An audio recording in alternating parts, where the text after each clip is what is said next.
नमस्कार साथियों, कैसे हैं आप लोग। तो आज हम लोग बात करने वाले हैं लैटिट्यूड लॉन्गिट्यूड पर। यानी कि साथियों, अक्षांश देशांतर पर हम लोग बात करेंगे। और ये क्लास 1 है इंडियन ज्योग्राफी की, जो कि बाइलिंगुअल क्लास चलेगी, दोनों भाषाओं में चलेगी। आपको पीडीएफ इस नंबर पर मिल जाएगा, जो नंबर आपको प्रोवाइड किया गया है। पूरा बाइलिंगुअल पीडीएफ मिल जाएगा। ये इंडियन ज्योग्राफी की पहली क्लास है। हालांकि यहाँ इसमें मैं इंडियन ज्योग्राफी का कुछ बहुत नहीं डिस्कस करूंगा, बस इसमें लैटिट्यूडनल और लॉन्गिट्यूडनल एक्सपेंशन ही डिस्कस कर पाएंगे हम लोग। यानी कि भारत का अक्षांशीय विस्तार हम लोग समझ पाएंगे। ठीक है, क्योंकि भारत को समझने के लिए सबसे पहले लोकेशन जरूरी है जानना, उसकी अवस्थिति जरूरी है जानना कि भारत कहाँ पर स्थित है। समझ पा रहे हैं कि नहीं। भारत विश्व के किस भूभाग पर स्थित है। अक्षांश और देशांतर वो रेखाएं हैं, वो काल्पनिक रेखाएं हैं, वो इमेजिनरी लाइन है, जिसके माध्यम से हम सही स्थिति को समझ पाएंगे। बात समझ पा रहे हैं। तो चलिए साथियों, हम लोग आगे बढ़ते हैं, अक्षांश देशांतर को समझते हैं। तो अगर हम आगे बढ़े, अक्षांश देशांतर में ये आप बहुत अच्छे से जानते हैं। ये जो रेखाएं आप यहां नीचे लिखा हुआ है लैटिट्यूड, और इसमें लिखा हुआ है लॉन्गिट्यूड। आप ये समझिए, ये हमारी पृथ्वी है साथियों। ये हमारी पृथ्वी। इस पृथ्वी पर जो रेखाएं पश्चिम से पूरब की ओर खींची गई हैं, इस तरीके से खींची गई हैं, उन्हें हम अक्षांश कहते हैं, उन्हें हम लैटिट्यूड कहते हैं। अच्छा, जो रेखाएं पोल से पोल, जैसे ये नॉर्थ पोल है और ये साउथ पोल है, नॉर्थ पोल से साउथ पोल की ओर खींची गई हैं, उन्हें हम बोलते हैं क्या, देशांतर रेखाएं कहते हैं। उन्हें हम क्या बोलते हैं भाई, लॉन्गिट्यूड लाइन। तो इसमें देखिए लॉन्गिट्यूड लाइंस को दिखाया गया है, इसमें लैटिट्यूड लाइंस को दिखाया गया है। वैसे ही यहां पर दिखा हुआ है हॉरिजेंटल। लैटिट्यूड क्या है भाई, हॉरिजेंटल लाइंस है, हॉरिजेंटल लाइंस है। और लॉन्गिट्यूड क्या है, वर्टिकल्स लाइन है। ये जो ऊपर लॉन्गिट्यूड, ये देख रहे हैं लॉन्गिट्यूड कैसे खींचा गया है, इस दिशा में। ये देखिए लॉन्गिट्यूड ही तो है, ये लॉन्गिट्यूड ही तो है।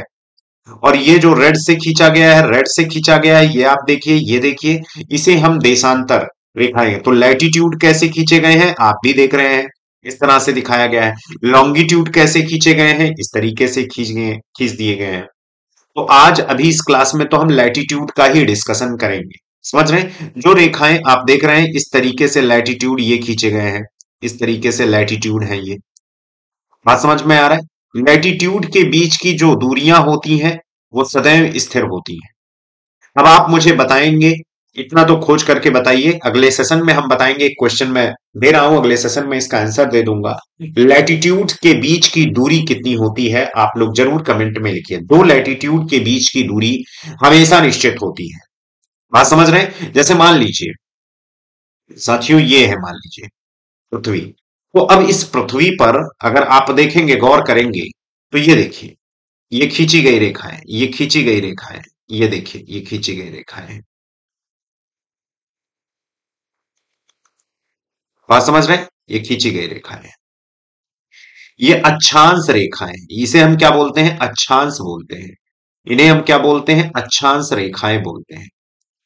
अक्षांश रेखा, इन्हें हम लैटिट्यूड बोलते हैं। क्या बोलेंगे भाई, लैटिट्यूड, लैटिट्यूड बोलेंगे। अक्षांश रेखा है, लैटिट्यूड इसे हम कहेंगे। अक्षांश रेखा, लैटिट्यूड। बात समझ रहे हैं। और जो हमारी पोल से पोल की ओर खींची गई है, जैसे नॉर्थ पोल है, ये साउथ पोल है, तो नॉर्थ पोल से साउथ पोल की ओर खींची गई जो रेखाएं होती हैं, उन्हें हम देशांतर रेखाएं कहते हैं। ये देखिए, ये देखिए, आप यहां पर गौर करिए। अक्षांश रेखाओं के बीच की जो दूरियां हैं सदैव स्थिर। ये देखिए, दो अक्षांश के बीच की जो दूरी रहेगी, वो सदैव स्थिर रहेगी। क्या देशांतर के बीच वो दूरी स्थिर रहेगी, क्या देशांतर के बीच वो दूरी स्थिर रहेगी। आप देखिए देशांतर रेखाओं के बीच की दूरी, कभी ये गौर करिए, ये एक से दूसरे देशांतर के बीच की दूरी है। यहां देखिए कम होती जा रही है, यहां और देखिए और कम होती जा रही है, यहां देखिए और कम होती जा रही है। सबसे ज्यादा इक्वेटोरियल इलाकों पे ये दूरी देखिए, ये दूरी देखिए, ये डिस्टेंस देखिए, ये डिस्टेंस देखिए, ये कम होती जा रही है कि नहीं। जबकि अक्षांश रेखाओं के बीच की ये जो डिस्टेंस है, ये हमेशा क्या है भाई, स्थिर बनी हुई है। मेरा यही क्वेश्चन है, दो अक्षांश रेखाओं के बीच की डिस्टेंस कितनी होती है, जरा मुझे बताएं आप सभी। तो लैटिट्यूड और लॉन्गिट्यूड, आज हम लैटिट्यूड के बारे में समझेंगे। साथियों, अब ध्यान दीजिए, जो मैं एक एक चीजें बता रहा हूं बहुत ध्यान से समझिए, आपको बहुत अच्छे से समझ में आए। जैसे मान लीजिए ये हमारी पृथ्वी, पृथ्वी असल में इसमें पेंटैप पे उतनी अच्छी बन नहीं पा रही है, खैर प्रयास करता हूं बनाने का।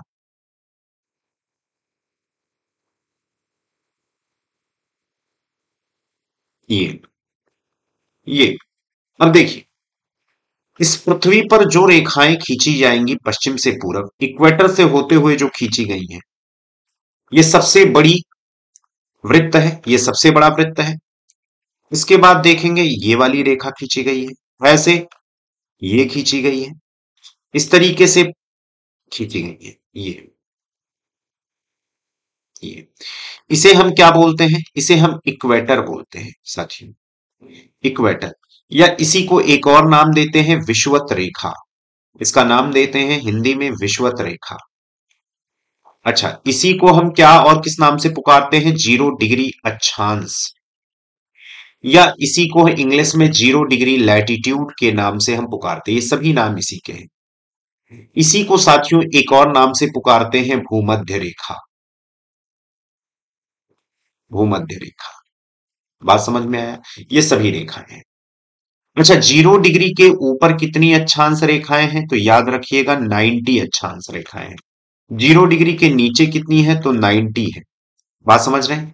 जो 0 डिग्री के उत्तर में है वो 90 है, 0 डिग्री के नीचे है 90 अक्षांश रेखाएं। तो टोटल अक्षांश कितने हुए?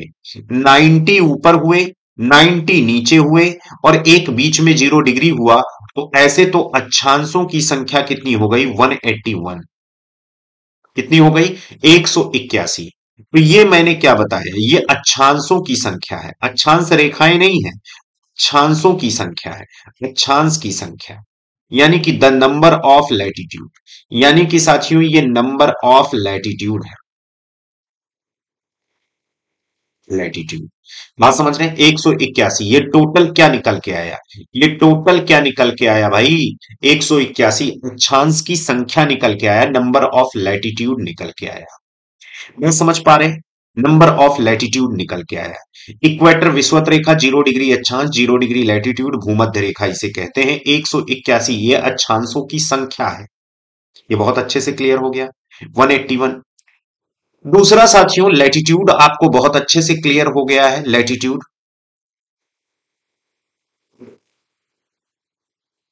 ये अक्षांशों की संख्या क्लियर हो गया है। 90 ऊपर है, 90 नीचे है, एक बीच में है। टोटल अक्षांशों की संख्या, टोटल लैटिट्यूड कितने हुए? 181। यहां तक क्लियर? अब जब हम अक्षांश रेखाओं की साथियों बात करते हैं, तो याद रखिएगा, जैसे जैसे आप अक्षांशों में देखिए, जैसे जैसे 0 डिग्री से आप 0, 1, 2, 3, 4, 5, 6, 7, 8 ऐसे 90 ऊपर मिलेगा। तो देखो अक्षांश रेखाओं की बेटा लंबाइयां कम हो रही है कि नहीं?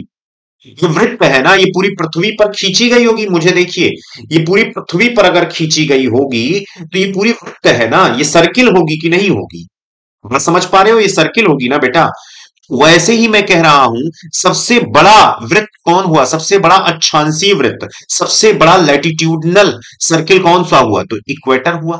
उसके ऊपर फिर उससे छोटा होगा और छोटा होगा, तो 90 वाला तो एक पॉइंट के रूप में होगा बेटा, 90 वाला तो एक पॉइंट के रूप में होगा। भाई ये बताओ, 0 डिग्री से ऊपर 90 तक जाओगे तो ये रेखाओं की लंबाइयां कम होती जा रही है ना बेटा। लैटिट्यूड का जो लेंथ है वो कम होती जा रही है ना। या लैटिट्यूडनल सर्किल की जो वृत्त है उसका डायमीटर, मतलब उसका क्या हो रहा है भाई? कम होता जा रहा है ना। ये समझ पा रहे हैं?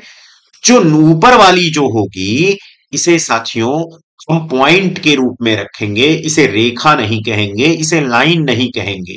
तो जब आपसे पूछा जाए अक्षांश रेखा कितनी होती है, यानी कि साथियों इंग्लिश में कहें लैटिट्यूड लाइन कितनी होती है, तो आप क्या बताओगे? लैटिट्यूड लाइन की संख्या कितनी है? तो याद रखिएगा, जब लैटिट्यूड लाइन की बात करें तो याद रखिएगा वो 181 नहीं होंगी, वो 181 में से 2 माइनस कर दो, क्योंकि एक 90 नीचे वाली, एक 90 नॉर्थ वाली, तो कितनी हो जाएगी? 179। तो ये क्या है? ये क्या है भाई? ये अक्षांश रेखाएं हैं। ये साथियों अक्षांश रेखाएं, ये अक्षांश रेखाएं 179 क्या है? अक्षांश रेखा, लैटिट्यूड लाइन है। अक्षांशों की संख्या 181। अब किसी किसी के मन में ये भी क्वेश्चन आता होगा, सर ये बताइए, आप जैसे कहते हैं सर आप कहते हैं कि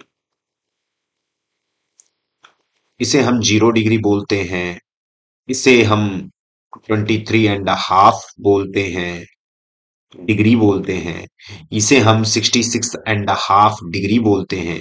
सर ये कैसे, डिग्री कहां से आ रहा है, कोण कहां से बन रहा है? तो आपको बहुत अच्छे से हम बताते हैं, समझिए ध्यान दी। जैसे इक्वेटर, ये इक्वेटर एक सर्किल होगा कि नहीं बताओ? पीछे से खींचा जाएगा तो एक सर्किल होगा कि नहीं बताओ? एक सर्किल होगा ना? एक सर्किल होगा कि नहीं होगा? तो इसको हम सही से सर्किल बना दें। अगर पीछे भी ये अर्थ के पीछे भी तो खींचा जाएगा, तो एक सर्किल होगा, बिल्कुल होगा। ये एक सर्किल होगा, ये ऐसे 23.5 वाला भी एक सर्किल होगा, बिल्कुल होगा, क्योंकि वो पीछे भी तो खींचा जाएगा, इसे सर्किल होगा। पूरी पृथ्वी पर हम खींच के बता रहे हैं, ये भी सर्किल होगा ना? तो जरा देखिए, इसका कोई ना कोई सेंटर होगा। अब इसकी मैं त्रिज्या खींच देता हूं। तो ध्यान रखो, ये जो 23.5 जहां लिखे हो, इसके बीच जो एंगल बन रहा है यहां से, ध्यान दो, यहां से जो एंगल बन रहा है साथियों, असल में ये 23.5 डिग्री है, इसीलिए इसका नाम 23.5 डिग्री बन गया। ऐसे ही साथियों जैसे ये 66.5 है, समझ रहे हैं? तो ये पूरी एंगल कितनी है? 66.5 है। ये पूरी एंगल कितनी है भाई? 66.5। ये मैं यहां लिख नहीं पा रहा हूं, चलो यहां लिख दे रहा हूं। ये 66.5, पूरी सर्किल कितनी है? 60, मतलब एंगल कितना है? 66.5। वैसे ये मान लो 90, यहाँ 90 डिग्री लिखते हैं ना, तो यहां से जो एंगल बनेगा, यहां से जो एंगल बनेगा, यहां मान लो ये रेडियस इधर खींच दे, तो ये कितना एंगल बनेगा? 90 डिग्री बनेगा ना साथियों। इसीलिए इसका नाम क्या हो गया, इस अक्षांश का नाम क्या हो गया? 90 डिग्री हो गया। बात समझ पा रहे हो कि नहीं? ये समझ पा रहे हो कि नहीं? इसीलिए डिग्री बोलते हैं। ठीक है, ये कोण कहां से बन रहा है, ये चीज शायद आपको क्लियर हो गई होगी, ये चीज क्लियर हो गई होगी। तो साथियों हम आपसे आगे बढ़ते हैं, और देखिए कुछ रेखाओं के स्पेशल नाम हैं। जैसे, जैसे भाई कुछ रेखाओं के साथियों स्पेशल नाम है। हालांकि जब मैं विंड पढ़ाया था तो बहुत सारी चीजें मैंने आपसे डिस्कस किया था इसमें। ये देखिए, जैसे इसे हम क्या बोलते हैं, मैंने आपको बता ही दिया, इक्वेटर है। इसे इक्वेटर या भूमध्य रेखा, विषुवत रेखा, मैंने पिछली वाली स्लाइड में यही सारी चीजें बताई। ये देखिए, समझ रहे हैं? पिछली वाली स्लाइड में यही बताया। अब यहां पर हम डिस्कस कर रहे हैं इक्वेटर है। थोड़ा सा और ऊपर बढ़ो, ये भी पूरी सर्किल पृथ्वी के पीछे भी खींची जाएगी। ये 23.5 नॉर्थ होगा। ऐसे साथियों यहां पर जाएंगे, 23.5 साउथ होगा, 23.5 साउथ। ऐसे ऊपर जाएंगे, 66.5 नॉर्थ होगा।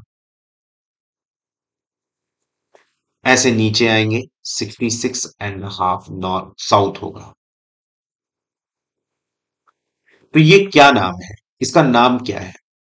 तो इसका नाम है साथियों tropic of cancer.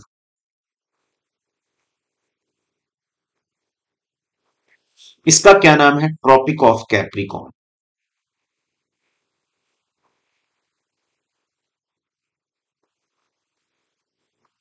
Tropic of Capricorn. एक मिनट, ये नोट नहीं हो पा रहा है, पता नहीं क्यों।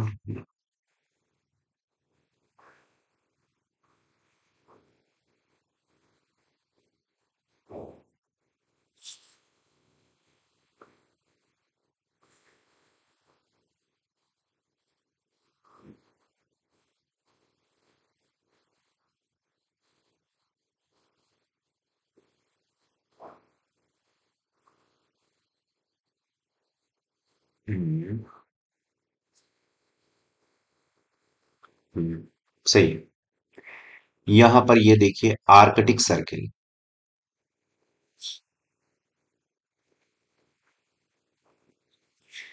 तो ट्रॉपिक ऑफ कैंसर को हम क्या कहते हैं साथियों? कर्क रेखा। क्या कहते हैं भाई? कर्क रेखा। हिंदी में क्या कहते हैं? कर्क रेखा। इसको साथियों क्या कहते हैं? मकर रेखा। समझ रहे हैं?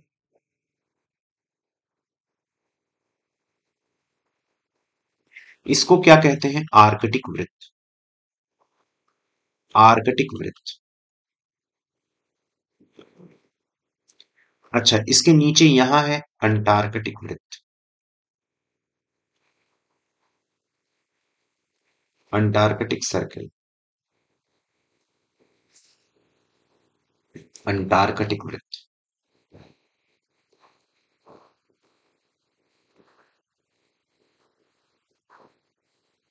ये बात समझ में आए?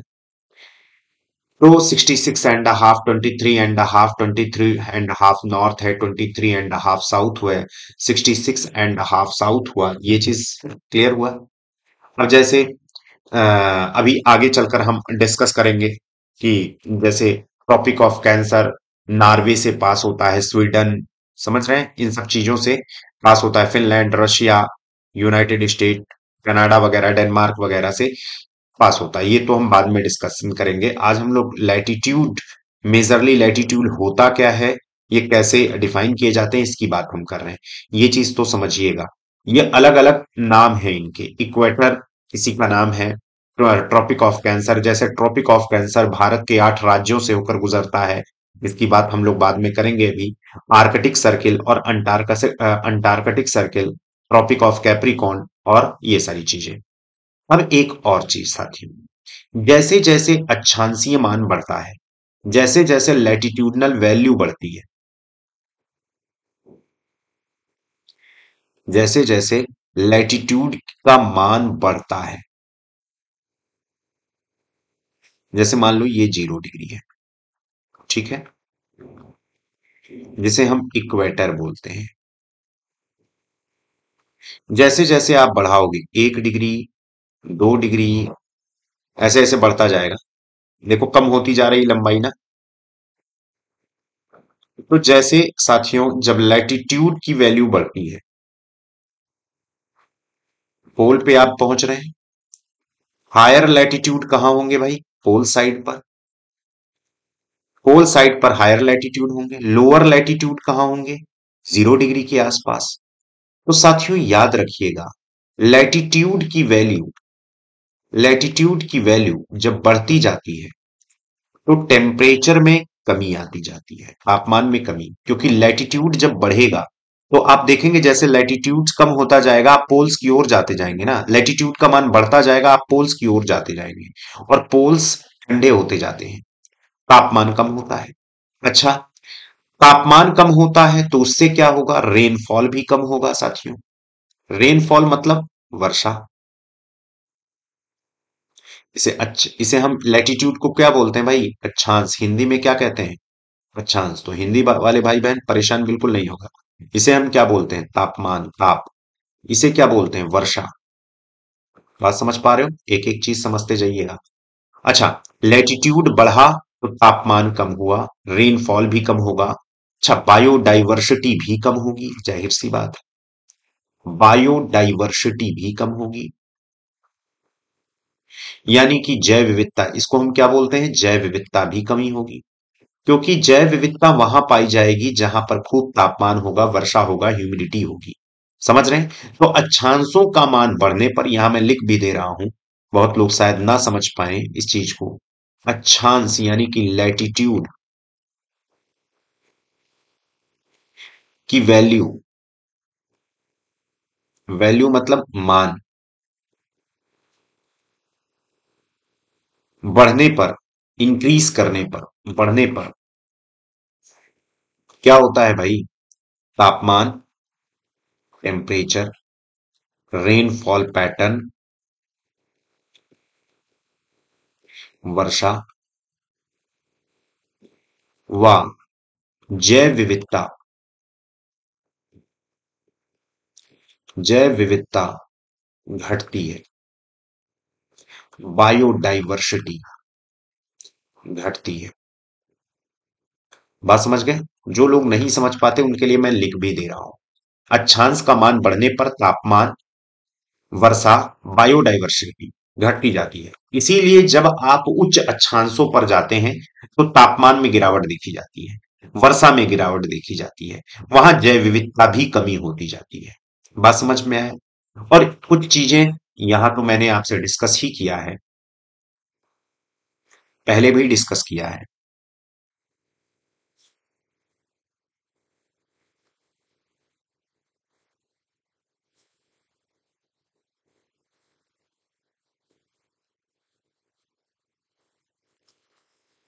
जब आप कर्क रेखा से मकर रेखा की तरफ आएंगे तो ये भाग बार बार सन के सामने आता है। कभी कर्क रेखा सामने आएगा, कभी मकर रेखा सामने आएगा, कभी ट्रॉपिक ऑफ कैंसर, कभी ट्रॉपिक ऑफ कैप्रिकॉन, कभी इक्वेटर सामने आएगा। अब इक्वेटर को बना नहीं रहे हैं, इसलिए कर्क से मकर यानी कि कैंसर से कैप्रिकॉन का जो जोन है साथियों, इसे हम उष्ण कटिबंध कहते हैं। क्या कहते हैं? उष्ण कटिबंध कहते हैं साथियों। इसको और एक नाम देते हैं इंग्लिश में, ट्रॉपिकल जोन। ट्रॉपिकल जोन के नाम से पुकारते हैं। इसे हम किस नाम से पुकारते हैं भाई? Tropical zone. इसको मैंने पहले भी बताया है। इसे साथियों एक और नाम से पुकारते हैं, टॉरिड जोन। टॉरिड जोन गर्म क्षेत्र है। साथियों यहां का जो टेम्परेचर होता है, याद रखिएगा, 18 डिग्री सेल्सियस से अबव रहता है। बात समझ पा रहे? 18 डिग्री सेल्सियस से क्या होगा भाई? अधिक होगा। समझ रहे हैं?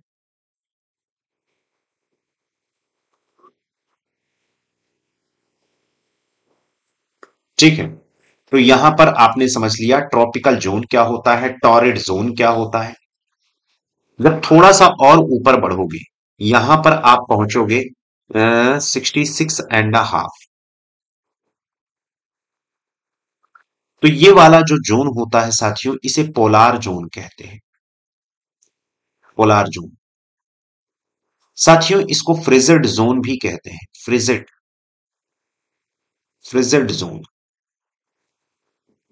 यहां जो टेम्परेचर होता है 0 डिग्री सेल्सियस से भी नीचे रहता है। ऐसे यहां पर भी जान जाइए, ये पोलार जोन है। पोलार जोन, इसको भी फ्रिजिड जोन कहते हैं, क्योंकि यहां पर जो सन की रेज होती हैं वो डायरेक्टली नहीं पहुंचती। Frigid zone. यहां भी टेम्परेचर 0 डिग्री सेल्सियस के नीचे। यानी कि साथियों इसको हिंदी में कुछ नाम देते हैं क्या? शीत कटिबंध। जैसे उसे उष्ण कटिबंध, इसे भी हम क्या बोलेंगे? शीत कटिबंध। यहां तक बताएं, किसी को कोई दिक्कत हो तो बताइए। तो फ्रिजिड जोन आपने देख लिया, टॉरिड जोन देख लिया, शीत कटिबंध। बात समझ रहे हैं साथियों? यहां से गर्मी जाती है, यहां से ठंडक आती है, इसीलिए ये वाला पूरा का पूरा जोन ही साथियों शीतोष्ण कटिबंध कहलाता है हिंदी में। शीतोष्ण कटिबंध, जिसे टेम्परेट जोन बोलते हैं। ना तो बहुत गर्मी है और ना ही बहुत ठंडी है, ये क्या कहलाएगा? शीतोष्ण कटिबंध।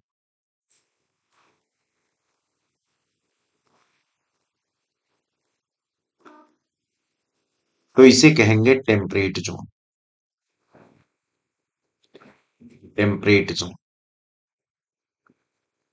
ये टेम्परेट जोन है। बात समझ गए? यहां से गर्मी आई, यहां से ठंडक गई। अब इस जोन का भी दो भागों में अलग अलग नाम से पुकारा जाता है। इसको बीच में एक लाइन खींच दो, ऐसे बीच में यहां भी लाइन खींच दो।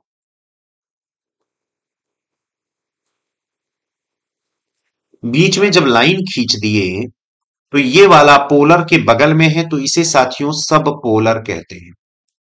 क्या कहते हैं भाई? सब पोलर। ये ट्रॉपिकल के बगल में है तो इसे साथियों सब ट्रॉपिकल कहते हैं। इसी हिंदी में क्या कहते हैं? जैसे ऊपर शीत है तो उससे कम ठंडक यहां होगी ना, तो इसे हम उपशीत कहते हैं साथी। इसे हम क्या कहते हैं? उपोष्ण कहते हैं।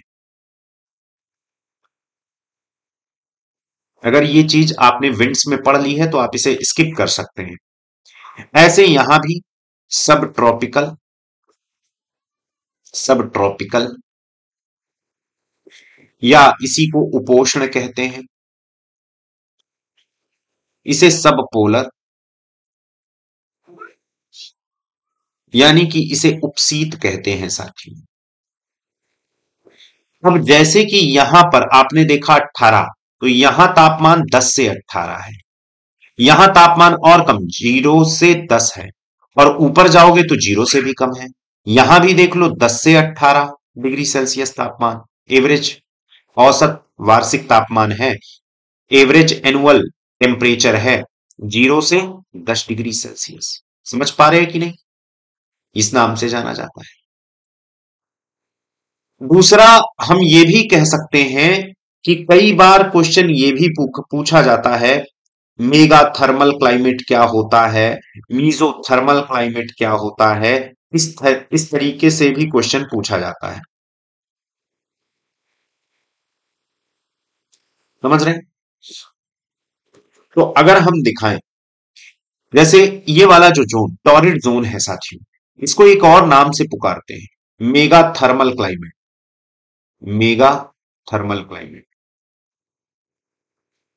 क्लाइमेट साथियों, इसको हम कहते हैं मीजो थर्मल क्लाइमेट। देख रहे हैं कितने कितने नाम हैं, और बड़ा कंफ्यूजिंग है किताबों में। इसको हम कहते हैं माइक्रो थर्मल।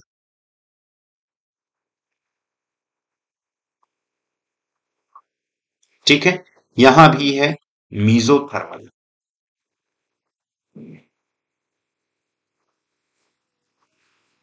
इसे हम कहते हैं micro thermal, micro thermal climate. समझ पा रहे हैं? क्लाइमेट बहुत ध्यान से इसको पढ़ना है। ये भी क्लाइमेट, ये भी क्लाइमेट। जबकि फ्रिजिड जोन को क्या कहते हैं, क्या कोई बताएंगे? फ्रिजिड जोन को किस नाम से पुकारते हैं?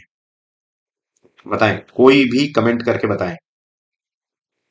हैकिस्टो, हाँ बिल्कुल सही, बिल्कुल सही। सविता का बिल्कुल सही भाई। हैकिस्टो थर्मल क्लाइमेट, समझ रहे हैं? इसे हम किसका नाम कहेंगे? हैकिस्टो, हैकिस्टो थर्मल क्लाइमेट, हैकिस्टो थर्मल। इसको यहां मैं लिख दे रहा हूं, हैकिस्टो थर्मल क्लाइमेट। सर ये किस नाम से है? तो ये बेटा प्लांट के नाम पर है। वैसे जो प्लांट ज्यादा टेम्परेचर पर ग्रो करते हैं उन्हें मेगा थर्मल प्लांट कहते हैं, तो ऐसे क्लाइमेट को मेगा थर्मल क्लाइमेट भी कह देते हैं। बात समझ पा रहे हैं कि नहीं? मैं अपनी फोटो हटा दे रहा हूं, शायद आप मुझे क्लियरली ना देख पा रहे हो, मतलब मेरे फोटो की वजह से आप ये सारी चीजें नहीं देख पा रहे हो, तो यहां पर ध्यान दीजिए। हेकिस्टोथर्मल क्लाइमेट उन क्लाइमेट्स, उन प्लांट्स को ये हेकिस्टोथर्मल नाम जो आता है ना साथियों, ये असल में प्लांट के नाम पर है। जो प्लांट बहुत कम टेम्परेचर पर ग्रो कर सकते हैं, 0 डिग्री सेल्सियस से भी कम टेम्परेचर पर, तो उसे हेकिस्टोथर्मल प्लांट कहते हैं। तो ऐसे में आप पृथ्वी पर देख लीजिए, सब पोलर का दूसरा नाम माइक्रोथर्मल क्लाइमेट। समझ रहे हैं? हिंदी में नाम उपशीत। ये किसके अंतर्गत आता है? शीतोष्ण में आता है। ये बड़ा कंफ्यूजिंग है, किताब को उठाएंगे चाहे जो भी किताब आप उठा लीजिए, बड़ा कंफ्यूजिंग वे में दिया है। जैसे इंडिया का क्लाइमेट हम कहेंगे तो आप जानते हो इंडिया कहां से कहां तक है भाई? 8 डिग्री 4 मिनट से, सॉरी 4 मिनट से 37 डिग्री 6 मिनट। ये तो आप सोच लीजिए ये लोकेशन कहां आएगा? ये लोकेशन तो यहां आएगा ना, अगर मैं व्हाइट से दिखाऊं, 8 डिग्री 4 मिनट से 37 डिग्री 6 मिनट, ये लोकेशन कहीं ना कहीं यहां पर आएगा। बात समझ पा रहे हैं कि नहीं? इस वाले लोकेशन पे आएगा क्योंकि कर्क रेखा गुजरती है इसमें। इंडिया कहीं यहां कहीं होगा, क्योंकि इंडिया से ही होकर तो ट्रॉपिक ऑफ कैंसर पास होता है। मैं इसे हटा दे रहा हूं। अब भारत की जलवायु पर ज्यादा असर तो उष्ण कटिबंध का है ना, क्योंकि अधिकांश पार्ट ट्रॉपिकल जोन में है, इसीलिए भारत के जो जलवायु है साथियों, वो उष्ण कटिबंधीय जलवायु है। क्योंकि भारत का अधिकांश हिस्सा, मैक्सिमम पार्ट उष्ण कटिबंध में आता है। ये चीज अगर नहीं समझे हो तो सारी चीजें गड़बड़ हो जाएंगी, ये सारी चीजें गड़बड़ हो जाएंगी। बात समझ पा रहे हो कि नहीं? इसी आधार पर हम किसी भी क्षेत्र का क्लाइमेट डिसाइड करते हैं। यानी कि अक्षांशों का इतना बड़ा खेल है। बाकी मैंने पिछली क्लासों में जहां हम विंड पढ़ाए थे, विंड, परमानेंट विंड साथियों, वहां पर मैंने ये डिस्कस कर दिया है किस समय सन की किरणें इक्वेटर पर चमकेंगी, यानी कि 21 मार्च 23 सितंबर। किस समय सन की किरणें बिल्कुल ट्रॉपिक ऑफ कैंसर यानी कि कर्क रेखा पर चमकेंगी, समझ रहे? 21 जून। और कब सन की किरणें मकर रेखा पर चमकेंगी यानी कि ट्रॉपिक ऑफ कैप्रिकॉन पर साइन करेंगी, तो उसे हम क्या कहते हैं भाई? मकर संक्रांति या विंटर सॉलिस्टिस के नाम से। ये सारी चीजें हम लोग विंड से पहले, परमानेंट विंड जब हम लोग पढ़े थे उसमें सारी चीजें डिस्कस हो चुकी हैं। कोई ये मत कहिएगा कि ये कुछ चीजें अधूरी है, वहां वहां पर आप पूरा फुलफिल जाके जानकारी ले सकते हैं। बात समझ में आया? अब इंडिया का लैटिट्यूडनल एक्सपेंशन साथियों अगर हम देखें तो ये देखिए, इंडिया का लैटिट्यूडनल एक्सपेंशन क्या है भाई? 8 डिग्री 4 मिनट नॉर्थ है। इसे साउथ मत कह देना। क्यों सर, क्यों साउथ ना कहें? अरे भैया, क्योंकि ये इक्वेटर के ऊपर है। यानी कि इक्वेटर के ऊपर जितनी भी, जो भी हमारा इंडिया इक्वेटर के ऊपर है, तो ये भी तुम्हारा नॉर्थ होगा, ये भी तुम्हारा नॉर्थ होगा। भले ही ये इंडिया का साउथ हो, लेकिन जितने भी अक्षांश यहां खींचे जाएंगे सभी नॉर्थ होंगे। अब जैसे लिखा है 8 डिग्री 4 मिनट नॉर्थ, ये ना समझना 8 डिग्री 4 मिनट यहां भी होगा, साउथ यहां नीचे होगा। अगर तुमने कर दिया 8 डिग्री 4 मिनट साउथ, तो ये नीचे से इंडिया यहां से हो जाएगा, फिर तो गड़बड़ हो जाएगा। इंडिया किधर है? इक्वेटर के ऊपर ना। तो जितनी अक्षांश रेखाएं लोगे वो नॉर्थ की लोगे। तो देखो, मेजरली इंडिया 8 डिग्री 4 मिनट से कहां तक फैला हुआ है? 37 डिग्री 6 मिनट। बात समझ पा रहे हैं? जबकि जम्मू का पीओके वाला रीजन ये पूरा लिया गया है, जो अपने क्षेत्र का तो नहीं है। समझ रहे हैं? अब ये इंडिया का लद्दाख, वो जम्मू कश्मीर वाला एरिया 35 डिग्री 39 मिनट का रखा गया है, लेकिन वैसे 37 डिग्री 6 मिनट है। नीचे देखोगे तो यहां पर देखो 6 डिग्री 45 मिनट, जो इंदिरा पॉइंट है, यानी कि ग्रेट निकोबार का सबसे सदर्न पॉइंट। तो वैसे देखा जाए भारत की मुख्य भूमि, अगर बात करें भारत की मुख्य भूमि, 8 डिग्री 4 मिनट उत्तरी अक्षांश से लेकर बेटा 37 डिग्री 6 मिनट उत्तरी अक्षांश तक है। भारत का अक्षांशीय विस्तार इतना है। या 6 डिग्री 45 मिनट से लेकर 37 डिग्री 6 मिनट, ये लैटिट्यूडनल एक्सपेंशन हम लोगों ने देख लिया। भारत का चूंकि अधिकांश हिस्सा मैंने साथियों बताया ट्रॉपिकल रीजन में आता है, इसलिए भारत की जलवायु भी कैसी हो जाएगी? ट्रॉपिकल हो जाएगी। बात समझ पा रहे हैं कि नहीं? अब भारत से होकर कर्क रेखा पास होती है, भारत के 8 राज्यों से होकर कर्क रेखा गुजरती है। कौन कौन से जो 8 राज्य हैं उनमें किसकी किसकी राजधानियां कर्क रेखा के निकट हैं, ट्रॉपिक ऑफ कैंसर के पास में है? कौन ट्रॉपिक ऑफ कैंसर से दूरी पर है? ये सब हम लोग अगले लैटिट्यूड लॉन्गिट्यूड वाले क्लास में करेंगे। ठीक है? तो साथियों, ये बिल्कुल सीरीज से वीडियो चलेगा, इसमें कुछ भी इधर उधर का नहीं है। जैसे मैंने अभी क्लाइमेटोलॉजी का पोर्शन किया, पूरा कंप्लीट किया, पूरी सीरीज से वीडियो है, उसको आप देखकर आप प्रॉफिट उठा सकते हैं, आप अपना बेनिफिट ले सकते हैं। लेकिन ना पढ़ो तो उसकी बात ही अलग है। जाके लाखों में आप कोचिंग ज्वाइन करिए, वो लाखों लेंगे और गुमराह करेंगे। ठीक है? तो चलिए भाई, आज के लिए साथियों इतना ही। फिर अगली क्लास में नए टॉपिक के साथ, इसके अगले चरण के साथ मिलेंगे। तब तक के लिए जय हिंद।